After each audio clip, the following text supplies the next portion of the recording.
All right, let's get this going here. Got this .NET Core application. I've been messing with this .NET Core stuff for a couple weeks, and I have a bunch of web forms applications at work that I would really like to move out of that nasty stuff and get with the times. But quite a change from ASP.NET Web Forms to .NET Core. I've not really done an MVC either. I've dabbled in it a little bit. I kind of understand the concept. But anyway, here's what's working. I have this little admin section that I have these values, and these values will populate in drop downs. Now this all works. I can edit these. I can change the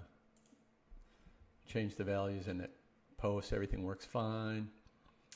So I have statuses, priorities, classification. You'll see that when I go to this request page here, the priority and status is on this table, but inside of here on the edit page, if I go to the edit page, all of those, where we're looking at statuses, they're all in these drop downs. And you can see that when I do the GET request for the edit page, everything is binding to these fields right now. So let me cancel this. I'm not going to submit it, so I'm not doing a post. I'm actually canceling it. Coming right back here, and if I hit edit again, look at that. I lose the value. Now, it doesn't happen every time. I'm going to do it again, cancel. I'm going to hit edit. Now I got it. Look at that.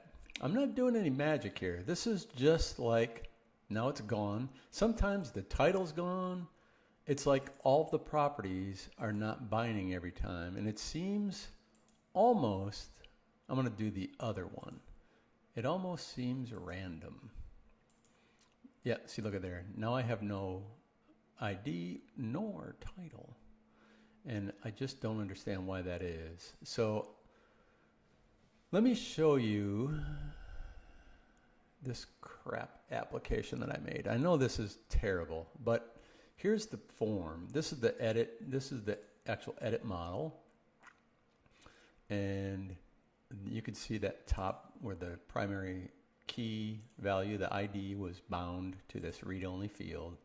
All that stuff is from the page model. And if I come down here to the first select here, we have the ID bound to the ASP4, and the items are this model of area options. Now, all of these drop-down lists are the same. There's the classification, the priorities, the statuses, the request types. These are all those drop-downs, and then two more read-only fields. So the cancel button is just a link that takes me back to the index page. So let me show you the code page, and we have two interfaces that are instantiated that are injected when this model is instantiated, and this select list helper might be worth me going and showing you how I do that, just in case that's the problem. I don't know. I have this little helper class here that I created, and I know, and this, by the way, I'm using Dapper for my data access. So it goes in, and it creates this connection to the database, and all of these are exactly the same, and I know this is bad, but here's the area dropdown. It just does a select all from areas, and it returns a list of area, and that area object is simply an ID and a name. Same with every one of these. It's just binding the ID and name to that model and returning that list. And then in the get, you can see these properties are all, here's the ID, and then the options are the drop down. It's just a list of select, it's a select list item list, which is a drop down list. And I don't know if this is a good idea to put all this crap like this, but whatever. This is how it is. So it gets the actual change, which is the row that you're seeing the description and all that data by ID, and this all works fine. It works every time. If I put a breakpoint here, even when it's breaking, when I look at this object, all the properties are there. The ID always comes in. So it gets those area. That's the little helper thing that I showed you. And then what it does is it takes that list of from the database, and then I use this little worker class that I made. Once again, some awesome code here I made. I got this worker class, and all this does is it passes in that areas list plus the selected value that's bound from whatever the current one should be, and it goes through and makes a list, and then binds the selected. All that stuff seems to work when it's binding that form. But one of my questions is this a lot of crap? Like, I do an await on this one, and then I had it where these were, I was awaiting these as well, and I've since, just had them synchronous rather than asynchronous. But all those calls are being done, and if I pause, like I said, if I pause on all these and I look at that as I'm debugging, everything works fine. And then when I get to the end of this, and what it does, the last thing it does is it takes all of this information. I don't know if this is an order thing, but at first it gets the actual values as they are in the database.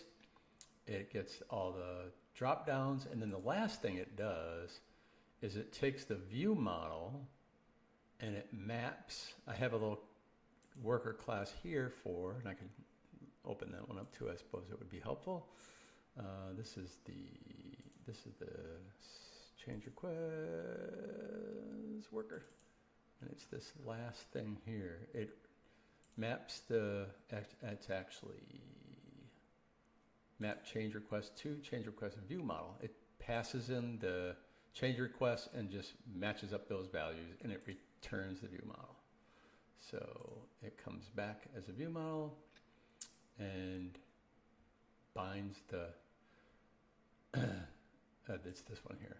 It binds the view model with that call to that little helper class, and then it should bind all those values to that form every time, but it doesn't seem to be doing that. I didn't even get into the post. If I look at that form and all those values are there, and I change some values, and I hit that submit button, the form posts fine, and it comes back and it actually takes you to the back to the list, the table, and that all works. But it just seems to be randomly losing those values. I'm going to fire this up one more time and bring this guy over here, and I'm going to go to requests. So all this stuff is here. I hit edit. The properties almost always the first time. I'm going to go ahead and make a change. Let me change it to priority 4 and submit it. And it gives me the little update. It's been updated, and I close that guy out, and I come back in here, and boom, look at everything's empty. Priority 4. But these properties are not binding on the GET request, and I just don't. It's not apparent to me why that is, because that would happen here, because this model, this view model here, all these properties on this guy are right here.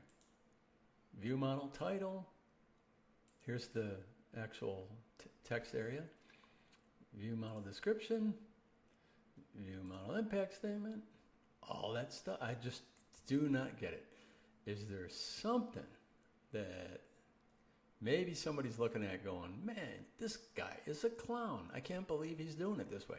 That would be nice if that was the case, because I know I'm kind of a noob at this framework here, and I'm trying to get better at it, but thought I'd make this and ask somebody out there, hey, what, other than, becoming a better C# programmer, which I know I need to do, but is there something that's sticking out here that I'm not seeing? Thanks in advance.